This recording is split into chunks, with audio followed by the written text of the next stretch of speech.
Ce cours est dédicacé l'Ishmat Meir el-Keslassi ben Mesoudi Tinishmatot Tzora Betzora Chaim. Rabbi Yossi Patach. Patach, Kera ve'amar, lo tochlo al adam.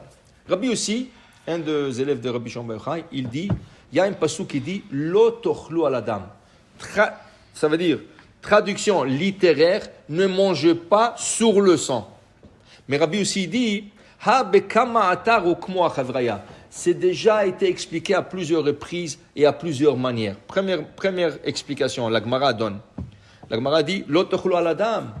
Tu ne peux pas manger jusqu'à ce que tu pries pour toi, pour ton sang, pour ton bien-être, pour ta guérison, Alors ça veut dire que le matin, là, tu ne t'assois pas faire un petit déjeuner juste avant que tu fasses la prière d'abord. Lo tochlu, achi titpalelu al damchem. Prie pour ton sang, puis prie pour ton bien-être, et après assis-toi à manger. Okay? Ça c'est une explication. Al tochlu al adam. Ne manger. Okay? Il y a des autres explications. Mais il dit que il y a aval haïkera, ce verset, itlet arabe. Il faut l'expliquer d'une autre manière. Il dit Rabbi aussi, dirtiv. Il ramène un autre verset. Mi pene seva takum. Tu te lèveras devant un homme âgé. Seva, c'est l'âge. Il dit mi pene seva. De qui parle, à qui fait allusion la Torah ici, un homme âgé? Il dit Seva de Oraita.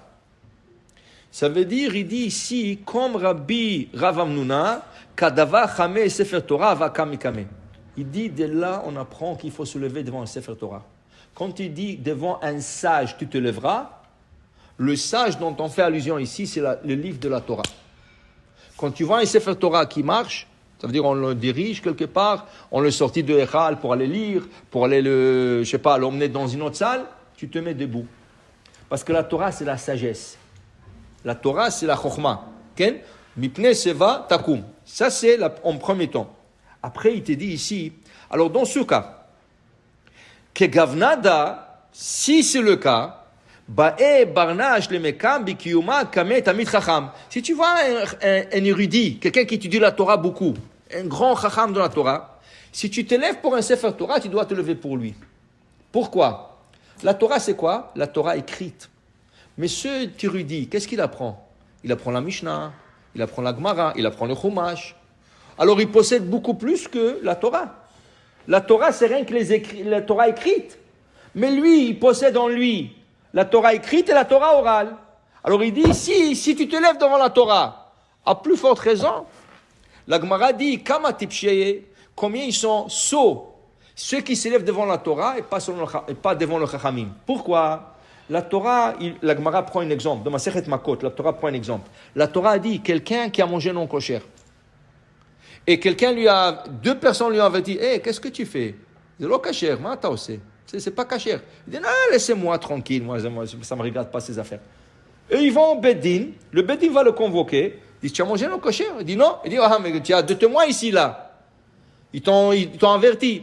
Ok, on va te donner ma cote. Combien il faut lui donner? 39. Okay? Qu'est-ce qui est écrit dans la Torah? 40. Arbaim yakenu. Dans la Torah, c'est écrit, donne-lui 40. Pourquoi on lui donne 39? Parce que le Chachamim, quand ils ont appris la Torah, ils ont déduit de versets que la Torah ne voulait pas donner vraiment 40, la Torah voulait donner que 39. Tu sais qu'est-ce que c'est un coup de plus après 39 coups?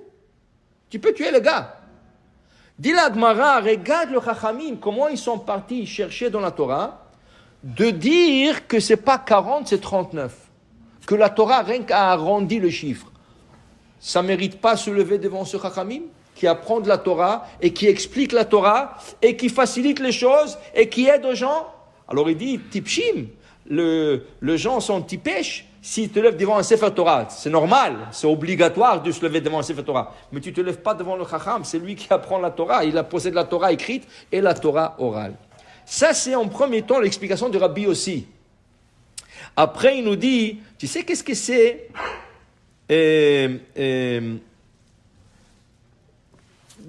Amar Rabbi Shimon, Mikan remez la Torah shebichtav, remez la Torah shebalpeh, et tout anenan, on a appris encore. Mazé mipne seva takum. Devant un homme âgé, tu te lèveras. c'est pas écrit homme âgé, Seva. Seva, c'est la vieillesse, si tu veux. Il te dit, devant ou avant la vieillesse, lève-toi. Qui veut dire, avant que tu deviennes trop vieux, lève-toi et fais tchouva. C'est pas rien que se lever devant la Torah, se lever devant un chacham. Se lever à temps avant la vieillesse. Avant que tu sois trop fatigué, tu pourras rien faire, tu n'auras pas des envies. Tu vas faire tchouva, que tu veux ou pas, tu vas faire tchouva. Tu vas t'asseoir à la maison toute la journée. Qu'est-ce que tu vas faire toute la journée? Ken? Lève-toi avant et commence à faire tchouva un peu. Commence à étudier, commence à aller à la synagogue, commence à faire des choses, Ken, avant que la vieillesse arrive. Il dit ici, c'est sûr que la tchouva, même au dernier souffle, elle est valable. Le gars, avant de donner son dernier souffle, il dit, je regrette tout ce que j'ai fait, il meurt. C'est sûr qu'il est bal tchouva, il a fait tchouva. Mais c'est pas la même chose quand tu es jeune et tu peux faire des péchés, et tu as des tentations, et tu as des désirs, et tu t'arrêtes. Tu dis non, je vais faire tchouva, je ne vais pas le faire, je vais être dans le gorgeant. C'est beaucoup plus fort. Alors, dit Rabbi aussi, c'est ça que la Torah voulait dire, Mipne Seva, avant que la vieillesse arrive, Takoum, lève-toi et commence à faire teshuvah. Baruch Adonai Le'olam, Amen ve Amen.